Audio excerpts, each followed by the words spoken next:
زکریا نے ہمیں شعبی سے حدیث بیان کی۔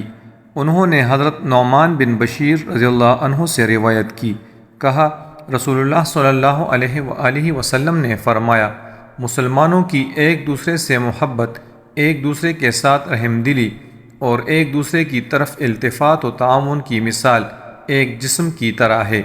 جب اس کے ایک عضو کو تکلیف ہوتی ہے تو باقی سارا جسم بیداری اور بخار کے ذریعے سے سب اعضاء کو ایک دوسرے کے ساتھ ملا کر اس کا ساتھ دیتا ہے۔ صحیح مسلم حدیث نمبر 6586۔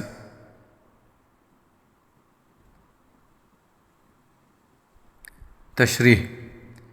حدیث شریف کا مطلب یہ ہے کہ ساری دنیا کے مسلمان ایک جسم کے مانند ہیں، اور ایک جسم کی خاصیت یہ ہوتی ہے کہ جسم کے ایک حصے میں اگر درد ہو تو سارا جسم اس درد کو محسوس کرتا ہے اور اس درد کو دور کرنے کی طرف متوجہ ہوتا ہے، اور جو کچھ اختیار میں ہوتا ہے وہ کرتا ہے۔ یہی حالت ہماری اپنے مسلمان بھائیوں کے بارے میں ہونی چاہیے، کیونکہ ساری دنیا کے مسلمان بھائی بھائی ہیں۔ دنیا کے کسی حصے میں، کسی کونے میں مسلمانوں پر کوئی تکلیف آئے تو یوں سمجھیں کہ گویا ہم پر تکلیف آ گئی ہے۔ ہمارے ایمان کا تقاضا یہ ہے کہ ہمیں ان کی تکلیف کا احساس ہونا چاہیے۔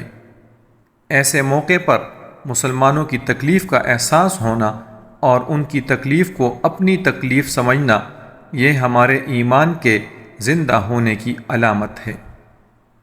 لہٰذا موجودہ وقت میں ملک شام اور فلسطین کے مسلمان جس تکلیف اور مصیبت سے گزر رہے ہیں، اس میں ہمیں دو کام خاص طور پر کرنے چاہیے۔ پہلا کام، مظلوم مسلمانوں کے حق میں دعا، اور یہ عمل بہت آسان بھی ہے، ہر عام و خاص، امیر و غریب کر سکتا ہے، اور آسان ہونے کے باوجود اللہ تعالیٰ کے نزدیک بہت ہی اونچا عمل ہے۔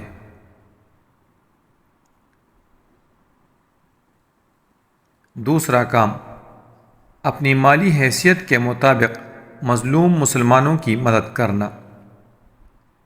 دوسرا کام جو ہمیں کرنا چاہیے وہ یہ ہے کہ ہم میں سے ہر ایک کو اللہ تعالیٰ کے دیے ہوئے مال سے اپنی حیثیت کے مطابق ان متاثرین کی مدد کرنی چاہیے۔ انہیں مدد کی ضرورت ہے، اور کسی ضرورت مند مسلمان کی مدد کرنا بہت بڑے ثواب کا کام ہے۔